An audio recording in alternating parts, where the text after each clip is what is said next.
Hello, everyone. Thank you for tuning in to Uh-oh. I our third. think it's just setting it up. Hold on. Oh, okay. 21st century. Okay. Hello, everyone. Thank you for tuning in to our third young adult social gathering, where we come together just to talk about social justice issues around COVID-19. And today we have a really good special lineup for you about race and COVID-19. I won't go too far into the introductions because my colleague Lee will talk more about the guest tonight. But just to share a little bit about why we decided to do this, we wanted to offer a space for young adults just to come together to share and to just be in connection with one another while we are all social distancing right now. So program that I come with is Young Adult Volunteer Program, and we are a program for ages 19 to 30. And I am the associate for recruitment and relationship building. And I would like to introduce my colleague, Lee Cato. Hello, everyone.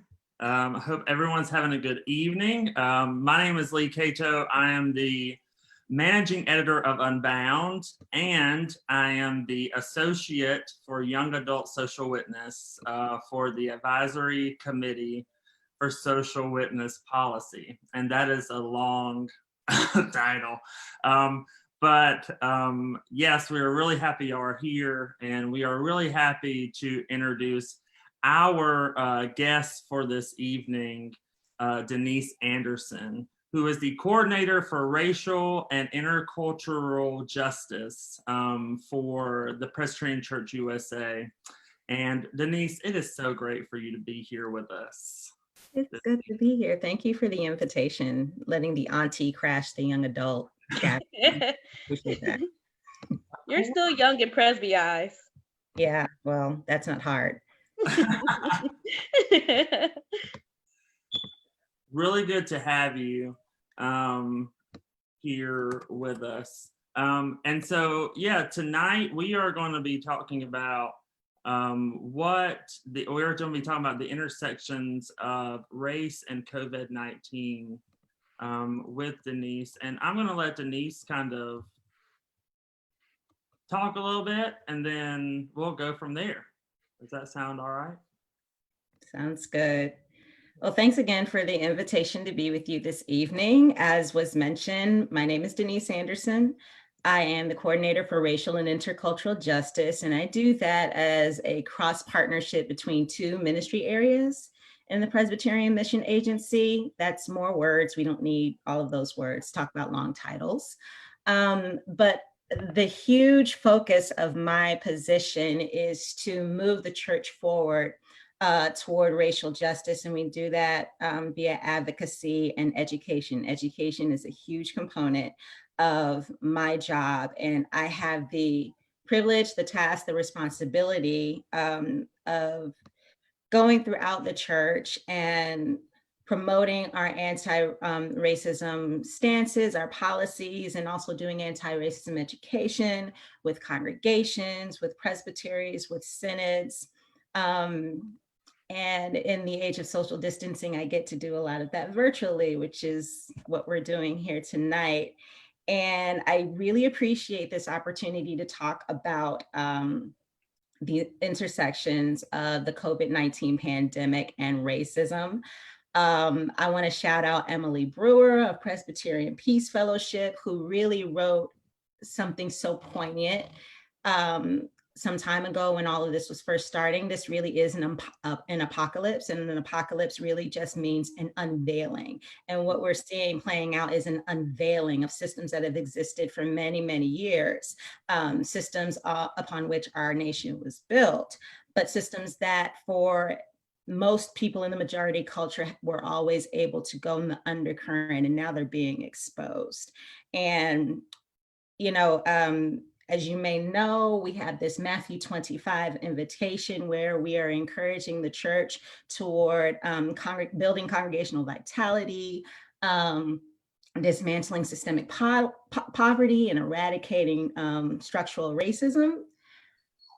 Now, two of those foci really are very easy for the church to undertake. We understand congregational vitality. We understand getting rid of poverty. But when we get to racism, we get kind of weird. And so what I really don't want us to do is abdicate our responsibility, our discipleship responsibility to eradicating racism, because now more than ever, it matters.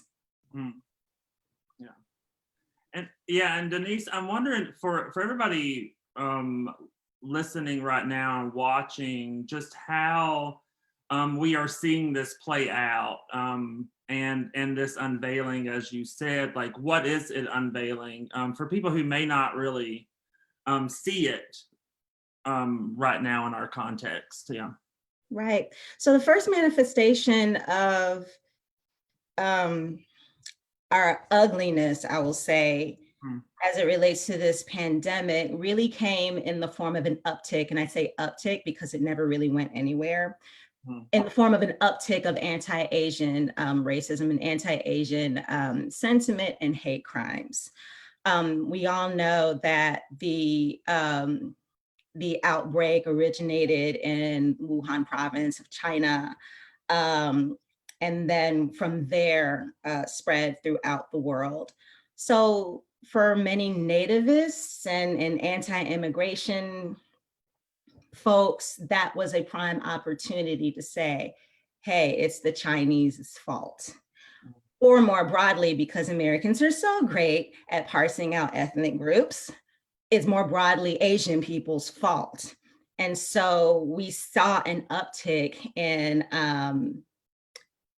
our Asian siblings being targeted for hate speech, for violence. I'm going to be giving shout outs all day. I want to shout out my colleague, Samuel Sun, who wrote a blog article in Presbyterians Today. And first of all, he is of Korean descent himself. And he, as well as other colleagues and friends of mine, have all been recipients of hate speech in some way, most of it being random, of course. No one likes accountability to other people. But still, I mean, that's violence. We understand speech is violence as well. But he also mentioned that it is in our DNA to link pandemic and the spread of disease with groups that we see as outsiders. We did it with Haitians and the spread of HIV/AIDS, for instance. The Spanish flu.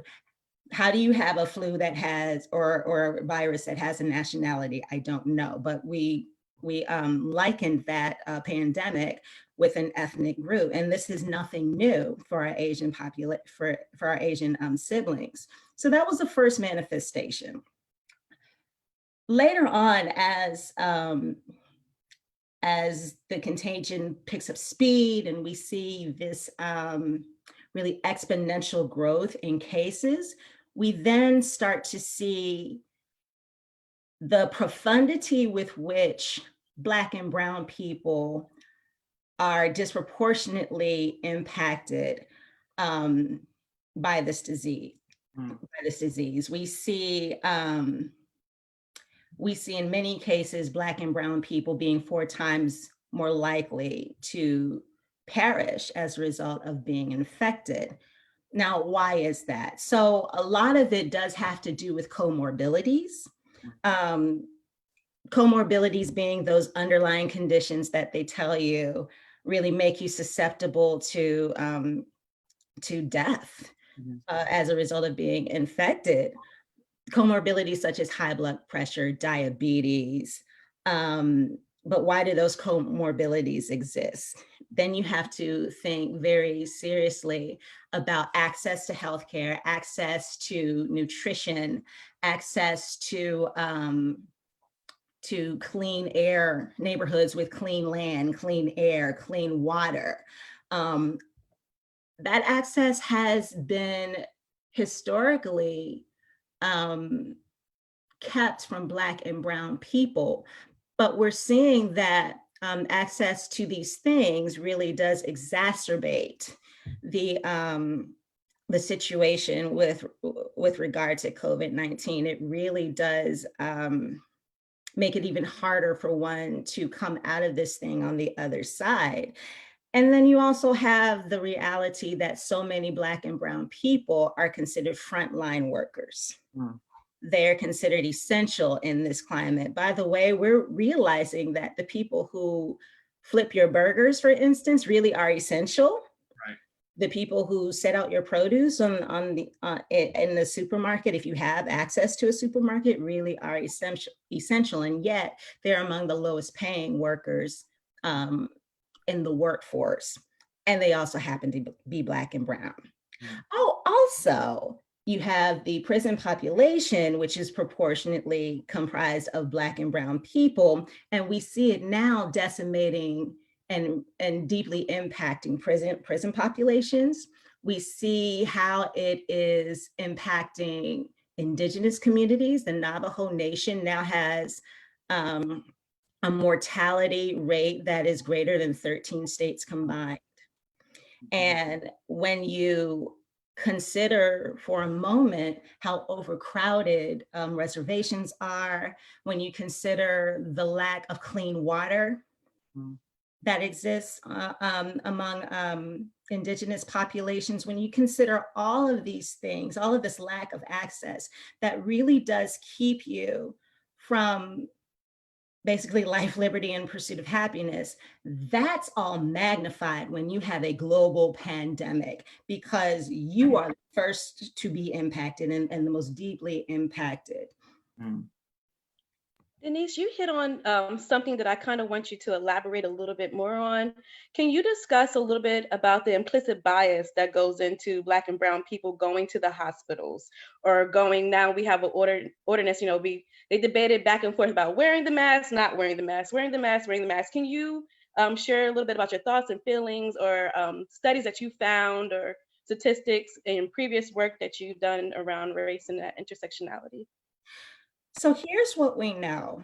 When you have a global pandemic and you have a healthcare system that is overwhelmed, when you have people coming in droves to be treated because this virus is so incredibly contagious, it very easily overwhelms our healthcare system. Then what you have to do is you have to start making some decisions around who gets treatment, how they get treated. I mentioned earlier about comorbidities that Black and Brown people have. Well, those comorbidities get taken into account when you go to the hospital. I want to say that our healthcare professionals, A, are doing the best they can, and B, are operating under guidelines that themselves prove to be problematic and biased. So the crisis standards of care guidelines, they're guidelines that help healthcare professionals determine who gets treatment when A, you don't have enough PPE, you don't have enough respirators to go around, you don't have enough beds to go around. So then you have to make life or death decisions. And comorbidities like kidney disease, high blood pressure, diabetes really mark you as someone who is less likely to survive the treatment in the first place statistically, which, I guess logically makes sense. You don't want to spend your time on someone who may not benefit from the care. You do want to, particularly if you don't have enough to go around, you do want to make the decisions based on who can we save? However, the crisis standards of care themselves do not take into account the comorbidities that do exist among communities of color, like diabetes.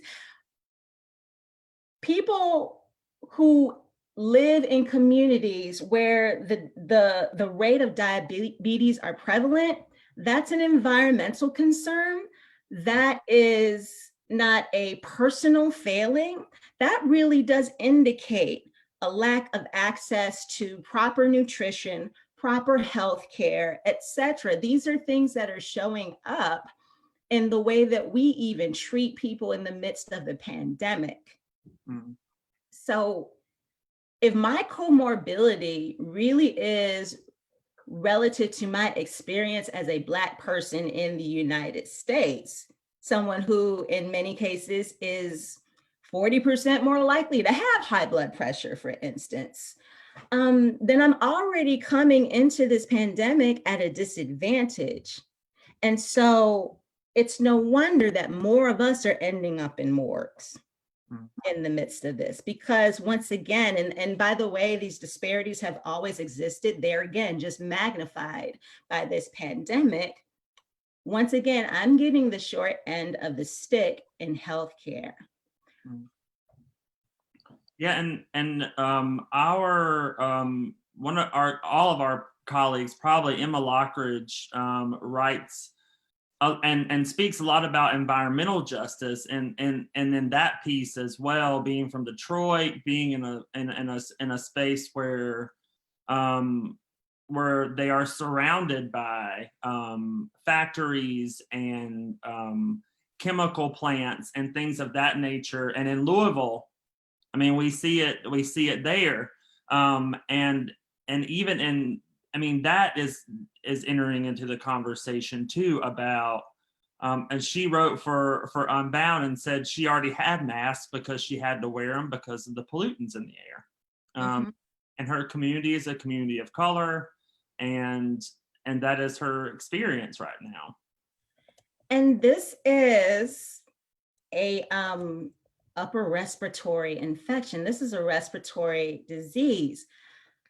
Black people are 3 times more likely to die from asthma-related complications. Asthma, something that is treatable, something that is preventable, but something that is exacerbated when you must live in a neighborhood next to a factory, next to an air pollutant, next to a Superfund site. And you speak of Louisville, we like to talk in Louisville about the 9th Street divide, everything west of 9th Street. Louisville itself is a case study in redlining, and redlining, even as it's not de rigueur policy today, its effects still linger. And to this day, 2020, Louisville is an incredibly segregated city. And all of the people who look like me and who look like Destiny live, and not all, but most, live west of 9th Street. Closer to the plants, closer to the Superfund sites, closer to the air pollution. We joke about the Ohio Valley crud, and that's more than just tree pollen. It's also air pollutant. Yeah. So if you're 3 times as likely to die from an asthma-related complication, and you catch a serious upper respiratory infection without aggressive treatment and people taking your pain seriously, you don't stand a chance. Yeah. Yeah, and there's also, and then there's also a question about even what's happening right now. It happened in Kentucky, it happened in Tennessee, Michigan, these protesters that have happened, where this idea of freedom, what that means to, like, what does that mean to these people who are protesting? And most of them are white people. Most of them are white people protesting for freedom, protesting that we should do whatever we want. There's that intersection in this conversation as well. Right, and I mentioned to some friends the other day about how these protests really are outputs of white supremacy culture, which, by the way, really can be adopted by anyone and not just someone who is racialized as white, but they're outputs of white supremacy culture's constant conflation between freedom and lack of accountability to and responsibility for everyone else in the community. On some of the calls that I've been on relative to racial justice, one of the things that we've been invited to consider is how our racialization sets us up to operate in a social distancing world. And when you are in the dominant group and you have never been used to anyone putting any edict or order or instruction around or restriction around your ability to live your life, move about, go where you want, do what you want to do, this is a shock to the system, right?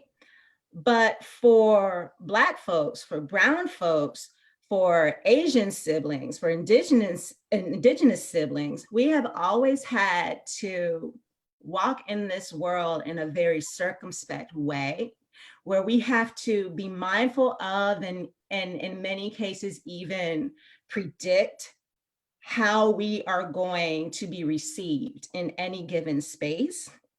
We know that there are certain imaginary or real boundaries that we don't cross. Some of those boundaries are geographic, some of those boundaries are social, but we are very used to, because as a means of survival, we are very used to knowing that we don't have the kind of freedom that is on paper for us. So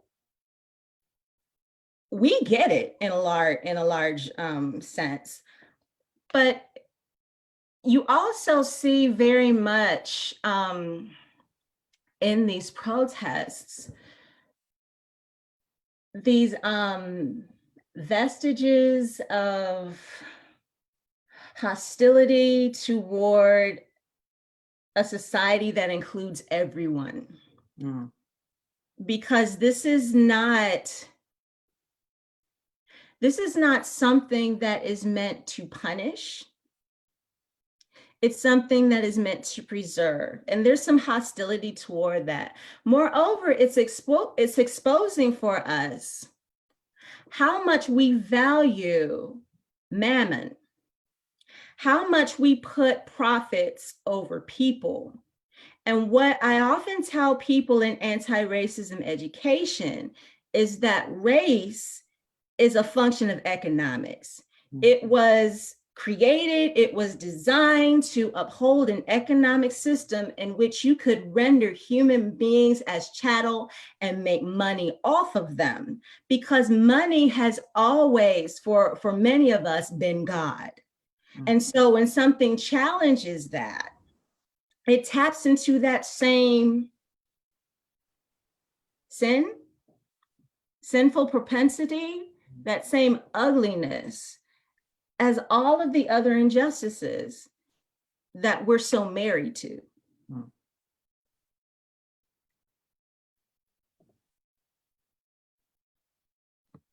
Denise, when you were talking about the protests and everything going on and how Black and brown people have been conditioned over the years and generations to, I don't want to say prepare for something like this, but be able to sustain and overcome and just be able to go on as business as usual. Can you talk about some of the day-to-day practices that to help our white siblings that they might take for granted, as far as wearing a mask out in public or going to the grocery store wearing the mask, or some of the issues that underlie with just simple day-to-day living regards to Black and brown people compared to white people, if that makes sense? Yeah, I'm not sure. It's interesting when I'm asked to enter into the mindset or the thinking of someone who enjoys privilege that I don't. And it's hard for me to do that. What I do know, and to be fair, there are plenty of white people who are taking this all in stride, hunkering down, doing what they have to do.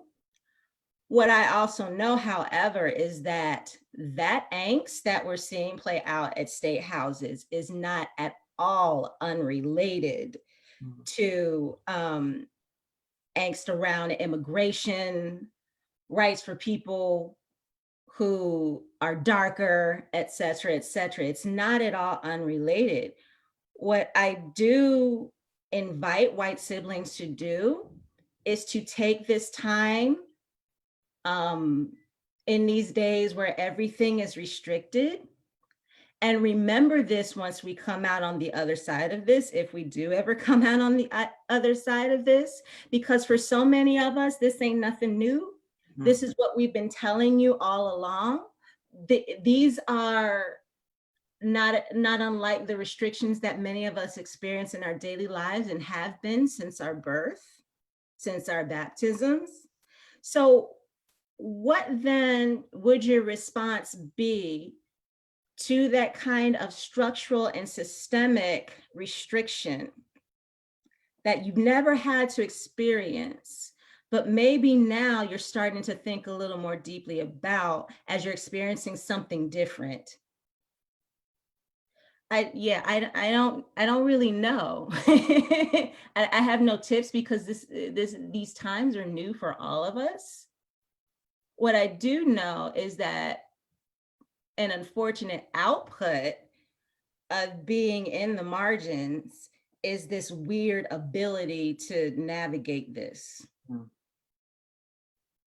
It sucks. We shouldn't have to have that ability, right? Like that just should not, it shouldn't be. Yeah, I went to the grocery store the other day and wore a mask for the first time. I mean, I haven't worn a mask ever, I don't think, in my entire life. And walking into the grocery store, I would never have the consciousness to enter into a space with a mask on and feel uncomfortable. I mean, I felt uncomfortable because I thought I looked ridiculous, but I would never enter in feeling uncomfortable because I would threaten somebody. Someone would look at me differently if I were to walk in as a man of color with a mask on into a grocery store. And I think that white people don't who don't realize that that is legitimate fear for people of color. And also when it comes to hospitals, when it comes to the medical field, when it comes to anything that has to do with that, the history behind that, Right. and just that the ignorance that is not only I'm trying to find the word that is consciously ignorant, but also in the education received. I mean, with and someone else's power that educated them. But I do think that it is a time for. And I heard the other day that this was the great equalizer. We were watching the TV and someone said that this pandemic is the great equalizer. Because everyone's at home, everyone is having to do this, this, and this. And it made me step back and I was like, that is not, for me, that statement is not an accurate statement. When you see Ellen DeGeneres on her Instagram, chilling out in her Beverly Hills house doing whatever she wants, Right. you know. And so I wonder what you think about that great equalizer, that term that's been used. So in a sense, I get what people mean when they say that because anybody can get it. It's incredibly contagious. Anybody can perish from it. I mean, we know that people with underlying conditions are more susceptible, but we've seen healthy people dying from this. Like, I get what someone was saying, and yet at the same time, we are not all weathering this equally because we haven't been living our lives equally.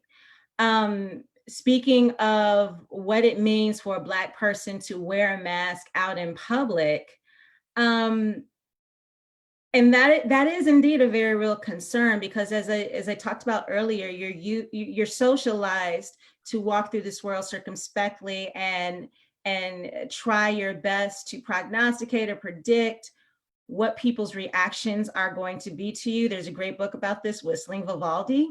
And so you do things to disarm people, like you learn to smile, you learn to change the tenor and the cadence and the pitch of your voice. Hi, how you doing? So that you don't seem imposing to someone who consciously or unconsciously will be afraid of you because of how you are racialized.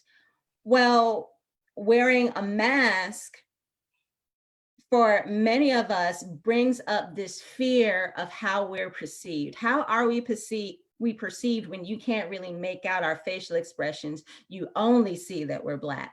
How are we going to be perceived in those moments? And a lot of Black people, a lot of brown people have been resistant to wearing masks because of the normative gaze, as it is, the white gaze, or the hegemonic imagination that conjures up all of these things about Black people on a daily basis, pandemic or no pandemic.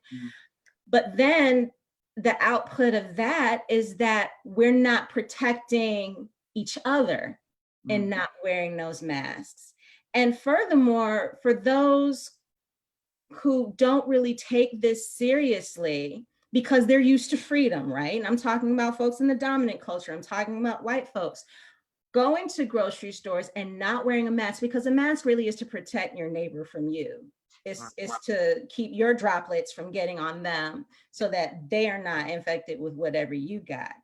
So we understand from food service workers and grocery store workers that they're increasingly frustrated because people are going to the grocery store because they're bored and they're lingering and they're not giving the required 6 feet of space. They're invading the space of the workers there as if they're not human, as if they can't catch the thing.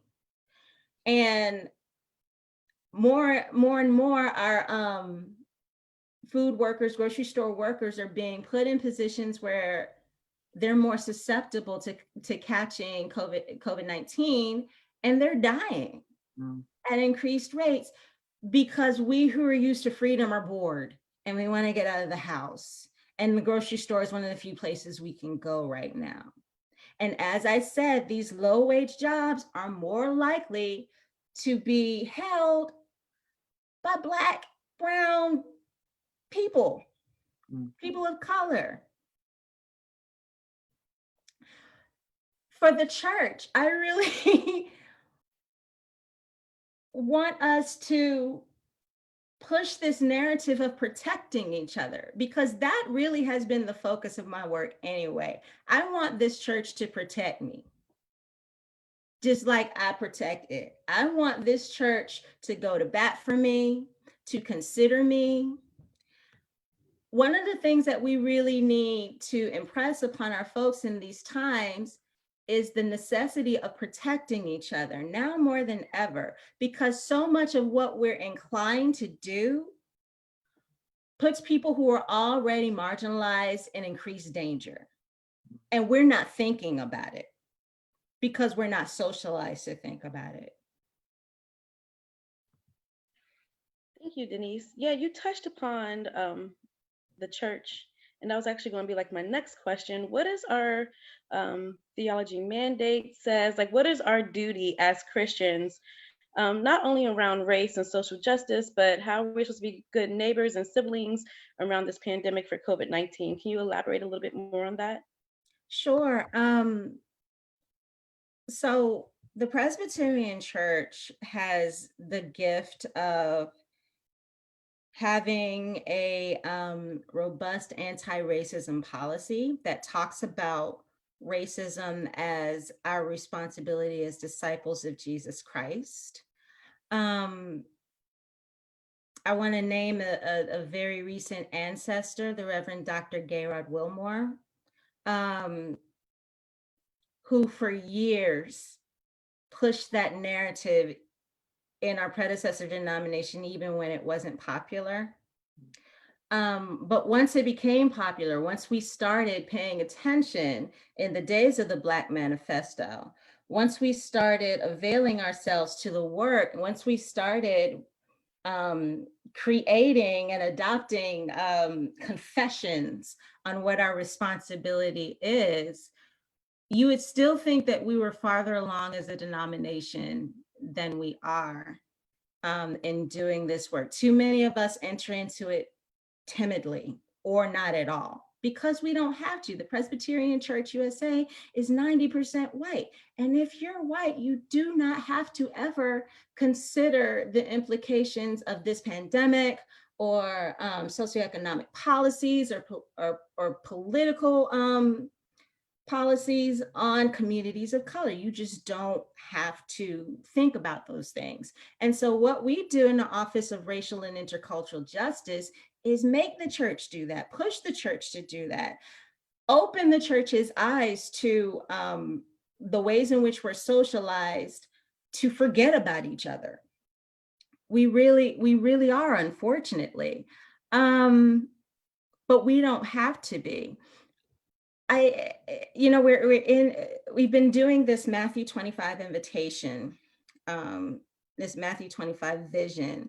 And in that third segment of the 25th chapter of Matthew, where the king separates the nation as sheep to goats and says, you took care of me, when I was hungry, you fed me, when I was in jail, you visited me. And there's this puzzlement, like, when did we ever do that? He said, whenever you did it to the least of these, which I have a whole lot of, I have a lot to say about the least language, but whatever you do to the least of these, who are my siblings, you do to me. What we often forget when we read that is that Jesus was not a triumphant king in his time. He was talking to his community who was marginalized, who was under occupation, who were vassals of a very powerful and very brutal Roman state. And when he talks about the incarcerated, he's talking largely about people who are incarcerated on trumped up charges, on things that they didn't do. People who were jailed as a means of intimidating the community that was being subjugated. So when we think about Matthew 25, we really need to think about the fact that the people who are hungry didn't have to be hungry.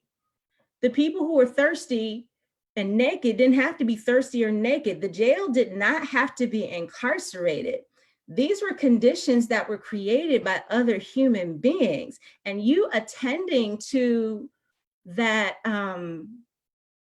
ailment really is you stepping in to do something that eradicates hunger, that eliminates thirst, that liberates the captive. Matthew's gospel is often called the justice gospel. It's written to a Jewish community that understood justice, that understood righteousness, tzedkah. So why is and when we're talking about Matthew 25 and racism, we have to remember that racism did not exist for the first century church. It came much later, but if it did exist, he would have talked about it there too, because it's the same thing. It's something that subjugates someone but does not have to exist. I don't even know if I answered your question. I just started. No, that was good. No, yeah, thank you. Yeah, and I also wonder about the conversation around idolatry when we're speaking about, in a theological sense of white supremacy, it being a god of its own. and worshiping a God of white supremacy, and how that plays a role into this, that it is taking away from this protective nature of the church, that God is not a God of protection, and I love that that's what that the church is there to protect, and I really love that imagery that you brought up about that. And I think that the idolatry that we're seeing, not only, I mean, white supremacy manifests a lot differently, but also into this country, the worship of America, in a way. Yeah. It's like the idolatry of white supremacy culture and nationalism and nativism and xenophobia and racism and bigotry really is a perversion of that protective instinct. So you stop protecting human beings, your fellow siblings, and you start protecting other things. You start protecting ideologies. You start protecting one's place in society, one's status. You start protecting your comfort. Mhm. We talk about Tamara Kun and Kenneth and the characteristics of white supremacy culture. One of those characteristics is this tendency to protect comfort and to keep a false sense of peace, usually at the expense of someone, right? But we start protecting those things that don't require anything out of us.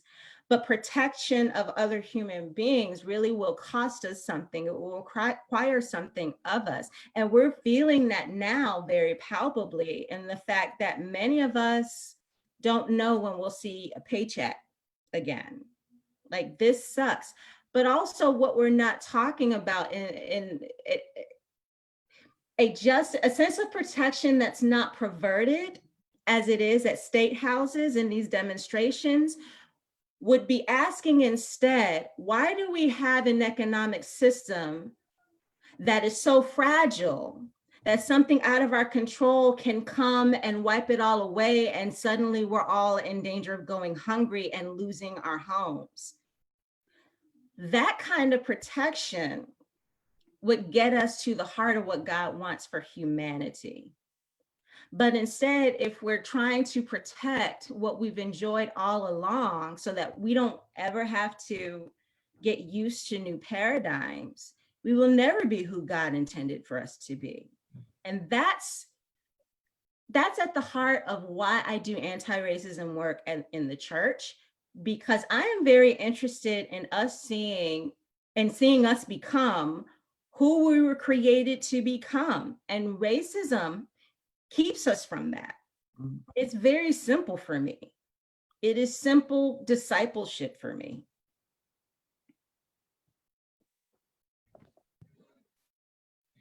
Thank you, Denise. You hit on a lot of great talking points and brought up a lot of interesting conversation. Is there anything you could recommend as far as resources for people to explore who are interested in anything that you said, that they can go and maybe go to a page or a book or author that you look to, or any resources? And also to couple with that question, as we stated earlier, this is a space for young adults. Is there any words or encouragement that you would have for them around this intersectionality of COVID-19 and race, or how they can be involved virtually or post-pandemic, how they can be involved in race disparities? Right. So our colleagues in Compassion, Peace, and Justice and in Racial Equity and Women's Intercultural Ministries are in the midst of compiling a centralized grouping of resources around race and COVID-19 in the church that we hope to make available very soon.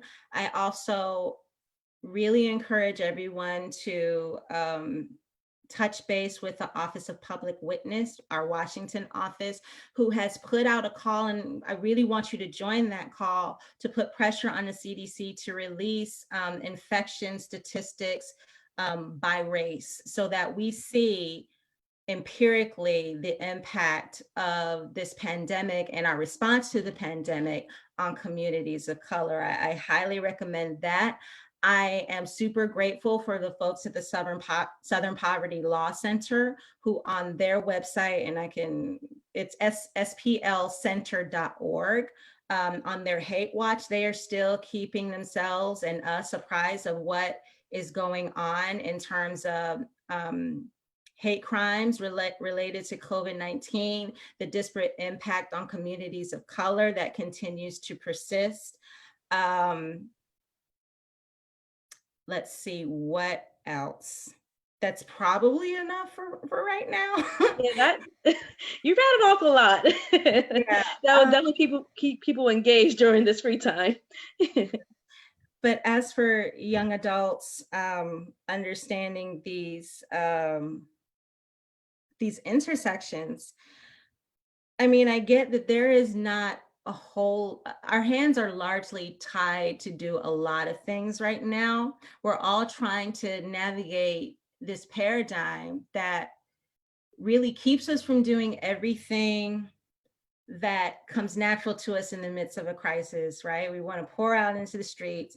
We want to do something and volunteer and do all of these things, which really we can't do right now. What I really hope to come out of this is that we don't leave the lessons of this pandemic once, as they say, outside is open again. For young adults, I really want you to put pressure on your leaders. And if you're in leadership, I want you to bring others who are in leadership alongside you. Because I don't want your pastors to not pay attention to this. I don't want your sessions to not pay attention to this. I'm talking to Presbyterians especially, but whatever those bodies are for you in your faith communities, I don't want you to abdicate this work. I want you to sort of be a pest about this as only you can, right? Because I'm afraid that once we have some semblance of normalcy, what we've understood normalcy to be, we'll hold on to that and try to protect that. So then what more can we do? And I mean, intergenerationally, to not let these lessons and this apocalypse, this unveiling leave us once we enter into the new epoch. We do know that nothing's going to be the same from here on out. Hallelujah, thank you, Jesus. But I hope that's for the better.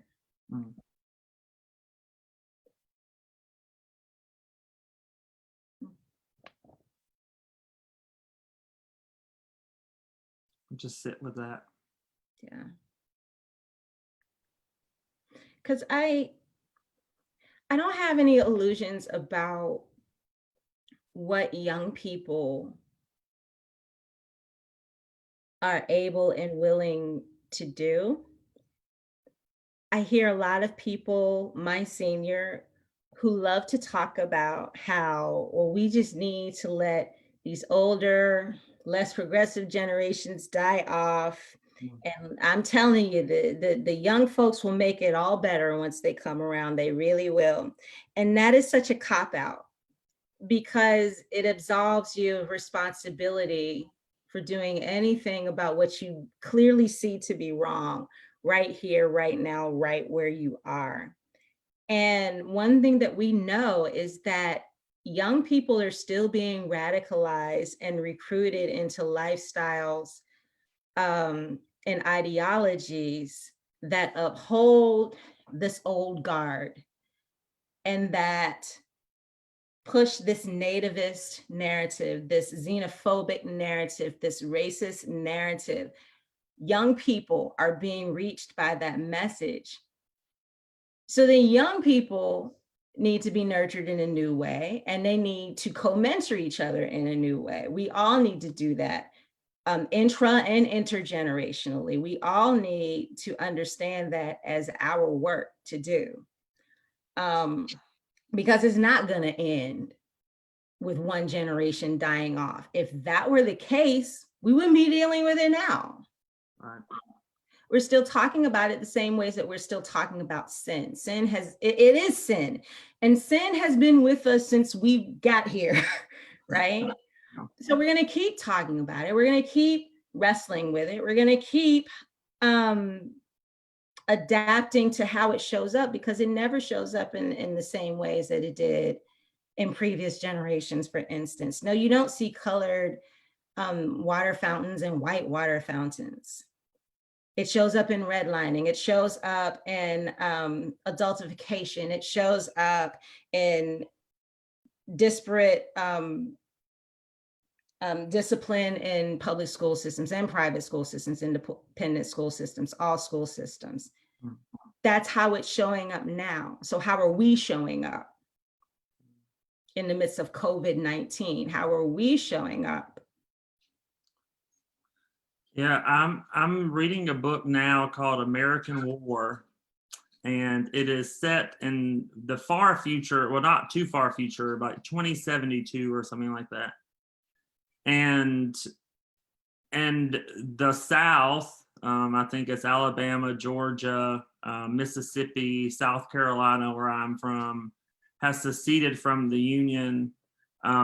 It is another civil war. And it just really made me think about what you said about this new radicalization. And I think it is very naive for, I think, progressives, I think older generations to think that this ideology is going to die out, because I don't think it is. I think now it has seen a resurgence with this administration, but I think resurgence is not a good word. I think we are seeing a the emboldenment, because it was government always there, yeah.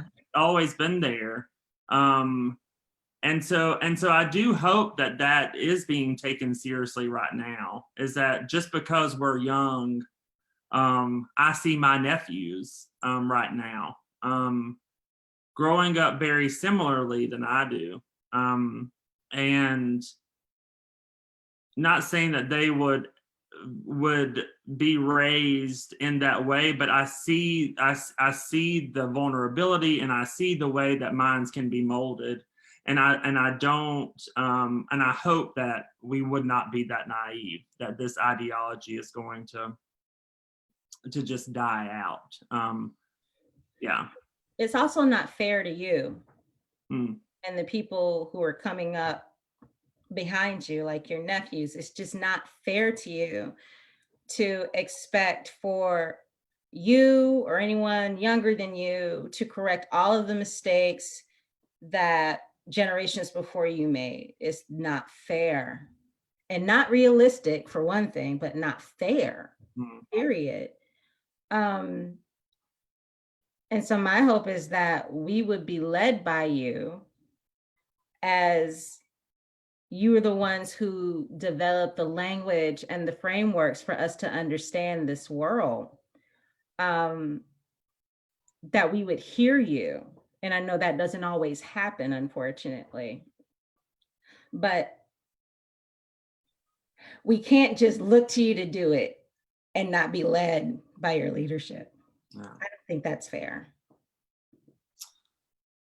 So we are getting closer to time, but we do have a question from Facebook that our sister in faith, Mel Lowry, is asking us.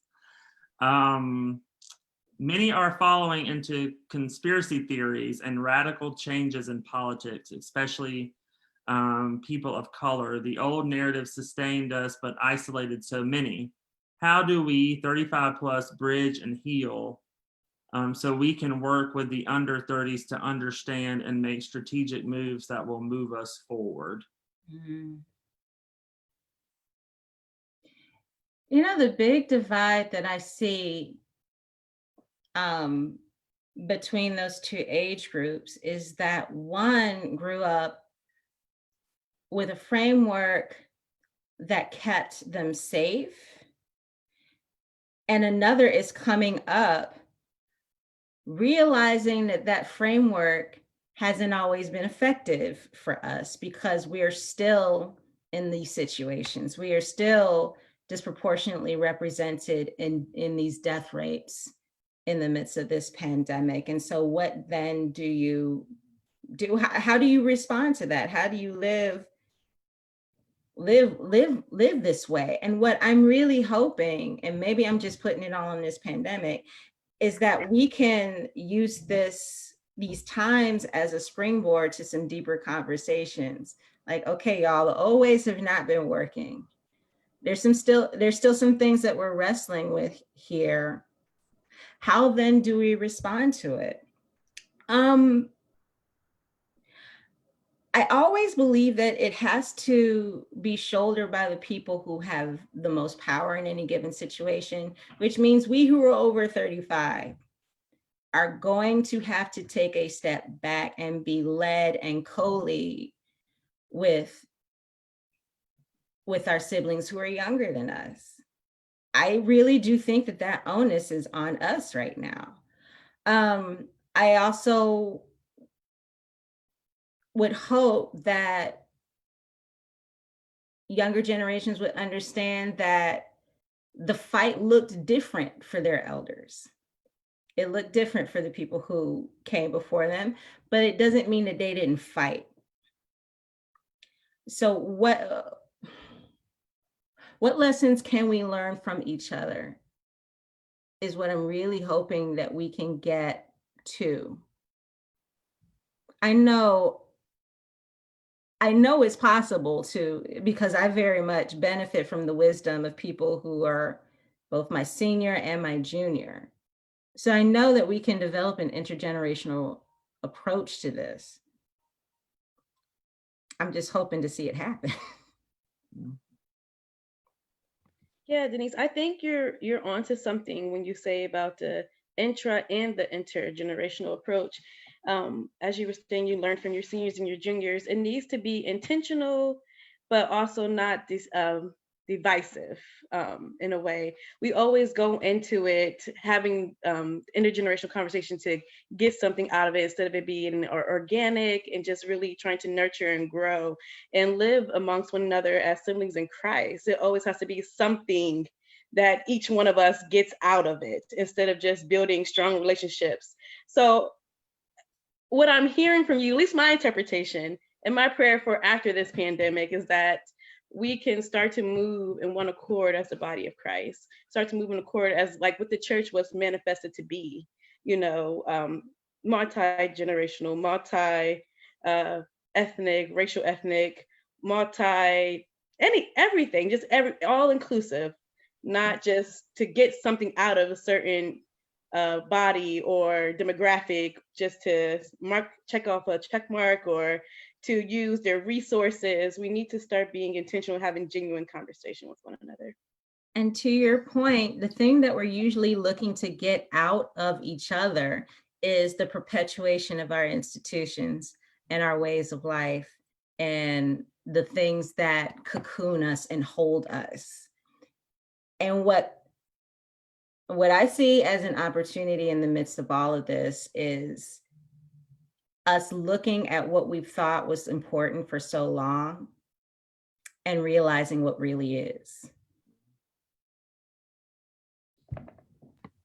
Thank you. Well, as Lee said, we're at time, but we can go a couple minutes over if you feel led by the Spirit. But I wanted to give you a chance to wrap up with and leave us with any final thoughts or charges before we end this time together. Yeah, I think I would probably just reiterate the charge and the plea to protect each other. Because when we're talking about anti-racism work, we're seeing now play out in this pandemic why we've been doing this work and why we've been making these appeals and why we've been doing this education and advocacy for all of these years for this very reason. Because there will be a danger that at least apparently might be the great equalizer, and yet still so many of us are being much more deeply impacted. So if we can come out of this and not understand that our systems are, there's deep inequity in them. If we don't come away from this understanding this, we would have missed so many potential lessons in the midst of this. And so I don't want to see the church in a bid for its own survival. I don't want to see us abdicate this important work, because we're seeing now why it matters, why we do this, why it's so important. So one of the things that we do in the Office of Racial and Intercultural Justice is we both conduct anti-racism and cultural humility trainings and courses. We connect people. We connect our churches with reputable agencies that have really great pedagogies for those things, and so they can do those trainings for you. We also connect people with advocacy opportunities, and I really want this church to take advantage of it. That's all. Thank you. Well, thank you so much, Denise. And that will be our prayer, is that our church listens to what is happening in our time and listen to one another. So we are so grateful for you, and we are so blessed that to be a witness to your work. And thank you so much for having this conversation with us that is so needed in our time. So thank you. Thank you. Thank you for the invitation, Destiny and Lee. This was good. Yeah, and so next week, we hope that you will join us. We will be talking about grief in the midst of COVID-19. And such a topic that needs to be talked about right now. We're grieving in so many ways. So we hope you join us next week. Thank you, Destiny, my co-moderator here. I love you. I love you, Denise. Thank you so much. And God bless everybody. And so, yeah, tune in next week for the same time. We'll see you then.